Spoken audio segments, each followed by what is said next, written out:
മറ്റേത് രാജ്യത്തെ വിശ്വസിച്ചാലും ചൈനയെ വിശ്വസിക്കാൻ ഇന്നും ഇന്ത്യ തയ്യാറല്ല എന്നതിന്റെ ഏറ്റവും വലിയ തെളിവാണ് അവരുമായി സൗഹൃദ ബന്ധം ഉണ്ടായിരുന്നിട്ട് പോലും ചൈന കടലെടുക്ക് വിഷയത്തിൽ ഇന്നും ഇന്ത്യ ആ നിലപാടിൽ തന്നെ ഉറച്ചു നിൽക്കുന്നത്. ഏത് നിമിഷം വേണമെങ്കിലും മറ്റൊരു സംഘർഷത്തിനുള്ള സാധ്യത അത് തള്ളിക്കളയാൻ കഴിയില്ല എന്നതാണ് ഇപ്പോൾ വ്യക്തമാക്കിയിരിക്കുന്നത്. ചൈനയ്ക്ക് ഉചിതമായ മറുപടി നൽകാൻ തയ്യാറെടുക്കുകയാണ് ഇന്ത്യ ഹിമാലയം വരെ റോഡുകളും തുരങ്കങ്ങളും വ്യോമപാതകളും നിർമ്മിക്കുന്നുവെന്നതാണ് ഇപ്പോൾ US റിപ്പോർട്ട് പുറത്തു വന്നിരിക്കുന്നത്. ചൈനയുമായുള്ള ഭാവിയിലെ സംഘർഷം മുൻകൂട്ടി കണ്ടുകൊണ്ടാണ് ഇന്ത്യ ഇത്തരത്തിൽ ഹിമാലയൻ മേഖലയിൽ വൻ അടിസ്ഥാന സൗകര്യങ്ങൾ വികസിപ്പിക്കാൻ ഒരുങ്ങുന്നത്. തർക്കമുള്ള അതിർത്തി പ്രദേശങ്ങളിൽ സൈനിക വിന്യാസവും വിതരണ ലൈനുകളും ശക്തിപ്പെടുത്തുന്നതിനായി തന്നെ റോഡുകൾ, തുരങ്കങ്ങൾ, അതുപോലെ തന്നെ എയർ സ്ട്രിപ്പുകൾ എന്നിവ നിർമ്മിക്കുന്നതിനായി തന്നെ കോടിക്കണക്കിന് ഡോളർ ചിലവഴിച്ചുകൊണ്ടാണ് ഇപ്പോൾ ഇത്തരത്തിൽ US മാധ്യമമായ വാൾ സ്ട്രീറ്റ് ജേണൽ റിപ്പോർട്ട് ചെയ്തിരിക്കുന്നത്. ഇന്ത്യക്കും ചൈനയ്ക്കും ഇടയിലുള്ള 2200 മൈൽ നീളമുള്ള അതിർത്തി യഥാർത്ഥ നിയന്ത്രണ രേഖ എന്നറിയപ്പെടുന്ന അല്ലെങ്കിൽ വളരെ കാലമായി തന്നെ സംഘർഷത്തിന്റെ കേന്ദ്ര ബിന്ദുവാണ്.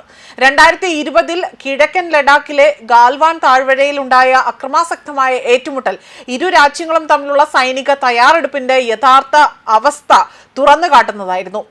വിശകലന വിദഗ്ധരുടെ അഭിപ്രായത്തിൽ ആ സമയത്ത് ചൈനയും മെച്ചപ്പെട്ട റോഡ് റെയിൽ ശൃംഖല കാരണം തന്നെ ഏതാനും മണിക്കൂറുകൾക്കുള്ളിൽ തന്നെ കൂടുതൽ സൈന്യത്തെ അയക്കാൻ കഴിയുമായിരുന്നു എന്നതാണ്.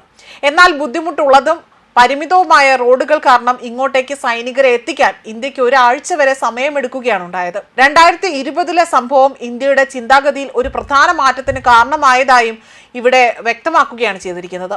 അതിർത്തി പ്രദേശങ്ങളിലെ ഗതാഗത സൗകര്യങ്ങളിൽ പൂർണ്ണമായ ഒരു നവീകരണം ആവശ്യമാണെന്നതാണ് ഇവിടെ വ്യക്തമാക്കുന്നത്.